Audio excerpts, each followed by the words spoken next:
Hi everyone எல்லாம் எப்படி இருக்கீங்க? இன்னைக்கு நம்ம ஜேஇஇ மெயின் எக்ஸாமோட ரிசல்ட் வந்திருக்கு. அந்த ரிசல்ட் பத்தி தான் பார்க்க போறோம். அதுல வந்து பீகார்ல இருக்கக்கூடிய சுபம் குமார் அப்படின்ற ஒரு ஸ்டூடெண்ட் தான் வந்து ஜேஇஇ மெயின் எக்ஸாம் ரிசல்ட் வந்ததுல நம்ம நாட்டிலேயே ஃபர்ஸ்டா வந்திருக்காரு. ஸோ இந்த ஜேஇஇ எக்ஸாம் எதற்கு? இது யார் யாரெல்லாம் எழுதலாம்? சரிங்களா? மற்றும் அது சம்பந்தமான நியூஸ்லாம் இன்னைக்கு பார்க்க போறோம். ஓகே, அப்போ இந்த ஜேஇஇ எக்ஸாம் ஃபர்ஸ்ட் எதுக்கு அப்படின்னா, ஆம், நாடு முழுவதும் இருக்கக்கூடிய உயர் தொழில்நுட்ப நிறுவனம் இருக்குல்ல, கல்வி நிறுவனங்கள். ரொம்ப உயர்ந்த அளவுல இருக்கக்கூடிய தொழில்நுட்ப நிறுவனங்கள். உதாரணத்துக்கு வந்து அது ஐஐடியா இருக்கட்டும், இல்ல என்ஐடியா இருக்கட்டும், இல்ல ஐஐஐடியா இருக்கட்டும், உள்ளிட்ட மத்திய அரசினுடைய உயர் தொழில்நுட்ப கல்வி நிறுவனங்கள்ல தகுதி பெறுவதற்கு அங்க போயிட்டு நான் வந்து பிடெக் படிக்கணும் அப்படின்னா, அதுக்காக அவங்க கவர்மெண்ட் நடத்தக்கூடிய எக்ஸாம் தான் வந்து இந்த JEE NEET exam. Sorry, JEE exam, entrance exam. So இதுல வந்து அ எக்ஸாம் வந்து 2 ஃபேஸா நடக்குது. 2 ஃபேஸா நடக்குது. ஃபர்ஸ்ட்டு ப்ரிலிம்ஸு, 2வது ஒண்ணு மெயின்ஸு. ஸோ, இப்போ அதுக்கான எக்ஸாம் எப்படி நடந்திருக்குன்னு பார்ப்போம். அதாவது நாடு முழுவதும் 23 ஐஐடிக்கள்ல சேர்க்கை நடப்பதற்கான ஜாயின் பண்றதுக்கான ஒருங்கிணைந்த நுழைவுத் தேர்வு மெயின் எக்ஸாம் ரிசல்ட்ஸ் வந்து திங்கட்கிழமை வெளியிட்டாங்க.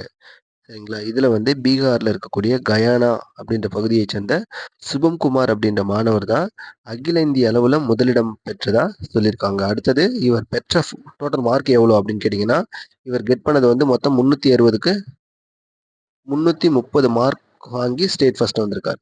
சார், ஓகேங்களா? ஸ்டேட் ஃபர்ஸ்ட்ல நம்மளோட நேஷனல் லெவல்ல ஃபர்ஸ்டா வந்திருக்காரு. இந்திய அளவுல முதலிடம் பெற்றிருக்காரு இந்த மாணவர். ஓகேங்களா? அடுத்தது பாருங்க.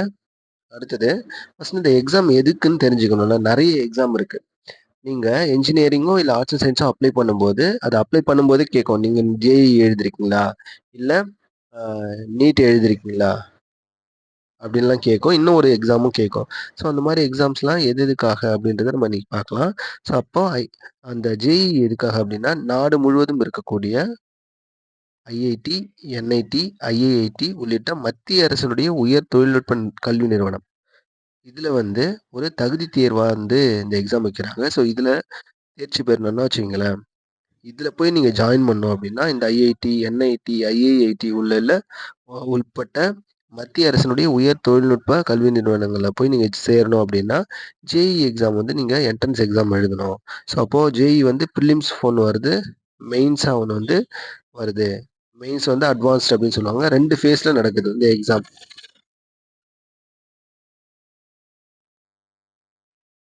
ஸோ அப்படி 2 ஃபேஸ்ல நடக்குது.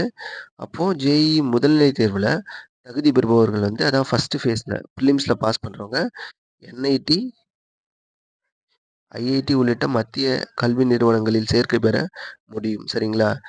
ப்ரிலிம்ஸ்ல அதாவது முதல்நிலை தேர்வுல பாஸ் பண்றவங்க தான் அந்த என்ஐடி, ஐஐடில வந்து தேர்ச்சி பெற முடியும். மேலும் முதல்நிலை தேர்வுல வந்து 2,00,000 இடம் வந்து பிடிக்கும் மாணவர்கள். அதாவது 2,50,000 இடத்துக்குள்ள வரக்கூடிய மாணவர்கள் வந்து ஜேஇஇ வந்து முதன்மை எக்ஸாம வந்து எழுதுவதற்கான தகுதியை பெறுவாங்க. அதாவது என்ன சொல்றாங்க அப்படின்னா, நீங்க ஃபர்ஸ்ட்டு முதல்நிலை எக்ஸாம் அதாவது ப்ரிலிம்ஸ்ல பாஸ் பண்ணீங்கன்னா, என்ஐடி, ஐஐடில ஜாயின் பண்ணிக்கலாம்.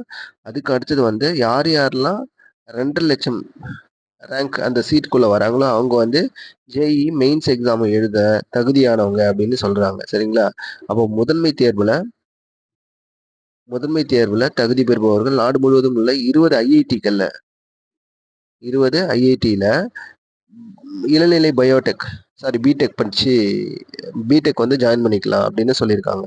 அப்போ இளநிலை பிடெக் வந்து ஐஐடியில் நீங்கள் ஜாயின் பண்ணணும் அப்படின்னா நாடு முழுவதும் இந்தியா முழுவதும் இருக்கக்கூடிய 23 ஐஐடியில் வந்து நீங்கள் வந்து பிடெக் ஜாயின் பண்ணணும் அப்படின்னா ஸோ அப்போ நீங்கள் என்ன செய்யணும், ஜேஇஇ எக்ஸாமில் மெயின்ஸ் வந்து பாஸ் பண்ணணும். மெயின்ஸ் பாஸ் பண்ணால் தான் நீங்கள் வந்து அங்கே போய் ஐஐடியில் வந்து ஜாயின் பண்ண முடியும்.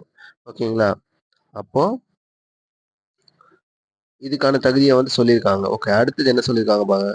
அந்த வகையில ஸோ அப்படி வந்து ஐஐடியில வந்து ஜாயின் பண்றதுக்கான அந்த ப்ராசஸ்ல 2026ஆம் ஆண்டு ஜேஇக்கான முதன்மை எக்ஸாம் கடந்த மே மாசம் 17ஆம் தேதி நடந்துச்சு. நிறைய பேர் அட்டன் பண்ணாங்கன்னு நினைக்கிறேன். ஜேஇ வந்து எப்போ நடந்துச்சுன்னா மே மாசம் 17ஆம் தேதி, போன 17வது தேதி மே மாசம் நடந்துச்சு.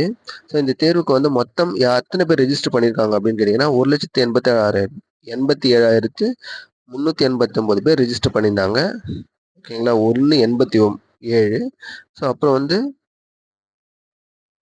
1,79,694 ஸ்டூடண்ட் வந்து எக்ஸாம் வந்து பார்ட்டிசிபேட் பண்ணாங்க. இவர்கள்ல வந்து 56,880 பேர் வந்து தகுதி பெற்றுள்ளனர். சரிங்களா? எப்படி 1 இங்க பாருங்க. எவ்வளோ ஸ்டூடண்ட் பாருங்க எக்ஸாம் எழுதியிருக்காங்க அப்படின்ட்டு. மொத்தம் 1,87,381 பேர் அப்ளை பண்ணியிருந்தாங்க. 1,79,694 பேர் வந்து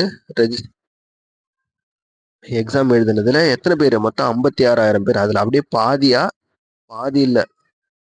பாதியை விட குறைவான பேர் தான் வந்து பாஸ் பண்ணியிருக்காங்க. ஓகேங்களா? ஸோ அப்ப சென்னை மண்டலத்துல எல்லாம் இது ஓவராலா பார்த்தோம். அப்போ சென்னை மண்டலத்துல என்ன இருக்கு அப்படின்னு பார்த்தீங்கன்னா, அதிகம் பேர் வந்து தகுதி பெற்றிருந்தாங்க. இதுல அதிகபட்சமா சென்னை ஐஐடி மண்டலத்துல வந்து தேர்வு எழுதியவர்கள்ல 14,294 பேர் வந்து தகுதி பெற்றிருக்காங்க அப்படின்னு சொல்லியிருக்காங்க. இதற்கு அடுத்தபடியா மும்பை ஐஐடி மண்டலத்துல வந்து 12,389 பேரும், டெல்லி ஐஐடி மண்டலத்துல வந்து 10,697 பேரும் வந்து தகுதி பெற்றிருக்காங்க அப்படின்னு சொல்லியிருக்காங்க. ஓகேவா? அதுக்கு அடுத்தது பார்த்தீங்க அப்படின்னா, தேர்வர்கள் ஜேஇஇ முதன்மை தேர்வு வலைதளத்திலிருந்து தங்களின் தேர்வு முடிவுகளையும், இறுதி விடை குறிப்புகளையும் வந்து அதாவது வெப்சைட்லேருந்து ஜேஇஇ வெப்சைட்லேருந்து ஜேஇஇ மெயின்ஸ் வெப்சைட்லேருந்து நீங்க வந்து ரிசல்ட்டையும் ப்ளஸ் வந்து நீங்க எழுதின உங்களோட ஆன்சர் ஷீட்டோட காப்பியையும் வந்து நீங்க டவுன்லோட் பண்ணிக்கலாம் அப்படின்னு சொல்லியிருக்காங்க. ஓகேங்களா? அடுத்தது அப்புறம் என்ன சொல்லியிருக்காங்கன்னா, ஸோ இந்த தேர்வுல ஒரே ஒரு 3ஆம் மாநிலத்தவர் பங்கேற்றார். ஆனால் வந்து அவர் வந்து எக்ஸாம் பாஸ் பண்ணல அப்படின்னு சொல்லியிருக்காங்க. ஸோ இந்த பையன் தன்னுடைய வெற்றிக்கான காரணம் என்ன சொன்னா, நான் சோசியல் மீடியா பார்க்கறதில பிராக்டிஸ் நெறைய பண்ணுனேன். பிராக்டிஸ் பண்ணும்போதே நெறைய வந்து தெரிஞ்சுக்கிட்டேன். அதனால தான் வந்து என்னால வின் பண்ண முடிஞ்சது அப்படின்னு சொல்லியிருக்காரு. ஓகேங்களா? ஓகேவா? சுபம் குமார். ஓகேங்களா? அவர் வந்து எங்க ஜாயின் பண்ணியிருக்காரு அப்படின்னு பார்த்தீங்கன்னா, மும்பை ஐஐடில ஜாயின் டிசைட் பண்ணியிருக்காரு. ஓகேங்களா? அப்போ எல்லா டிவிஷன்லயும் சென்னை டிவிஷன் தான் அதிக பேர் பாஸ் பண்ணியிருக்காங்க. மொத்தம் 14,294 பேர். அதுக்கடுத்து மும்பை, அதுக்கடுத்து டெல்லி. இங்க வந்து நம்ம ஒரு விஷயம் என்ன தெரிஞ்சுக்கணும் அப்படின்னா, அப்ப எதுக்கு இந்த ஜேஇஇ எக்ஸாம் அப்படின்னு கேட்டீங்கன்னா, ஜேஇஇ முதல்நிலை தேர்வுல இங்க பாருங்க இதுதான் முக்கியம். ஜேஇஇ பிரிலிம்ஸ்ல பாஸ் பண்றவங்க என்ஐடி, ஐஐடி உள்ளிட்ட மத்திய அரசினுடைய கல்வி நிறுவனங்கள்ல தேர்ச்சி பெற முடியும். சரிங்களா? ஸோ அப்போ அந்த வகையில நம்ம வந்து 23 ஐஐடில இந்தியா ஃபுல்லா இருக்கக்கூடிய 23 ஐஐடிஸ்ல வந்து நான் போயிட்டு பிடெக் ஜாயின் பண்ணோம் அப்படின்னா, தொழில்நுட்ப படிப்பு, உயர் தொழில்நுட்ப கல்லூரிகள்ல மத்திய அரசாங்கத்தால் நடைபெறக்கூடிய கல்லூரிகள்ல நீங்க போய் ஜாயின் பண்ணணும்னா, நிச்சயமா நீங்க வந்து ஜேஇஇ எக்ஸாம் எழுதணும். ஓகேங்களா? அதுக்காக இப்பவே வந்து ப்ரிப்பேர் பண்ணுங்க. உங்களுக்கு அந்த மாரி விருப்பம் வந்துச்சுன்னா, தயவு செஞ்சு உங்க வீட்ல இருக்கிறவங்களையோ, இல்ல உங்க ரிலேட்டிவ்ஸ் யாராச்சும் இருந்தாங்கன்னா, அவங்களுக்கு இந்த நியூஸ வந்து ஷேர் பண்ணுங்க. ஓகேங்களா? இன்னைக்கு தகவல் ரொம்ப புடிச்சிருக்கும்னு நெனைக்கிறேன். இந்த மாரி ஃபர்ஸ்ட் ரேங்க்ஸ் வாங்குன எல்லாருக்கும் என்னுடைய விஷஸ். அதே மாரி நீட் எக்ஸாம் வரப்போது. நீட்ல பார்க்கலாம் யார் ஃபர்ஸ்ட் ரேங்க் வாங்கியிருக்கான்னு. So thank you so much. நம்ம இன்னொரு வீடியோல சந்திக்கலாம். பாய்.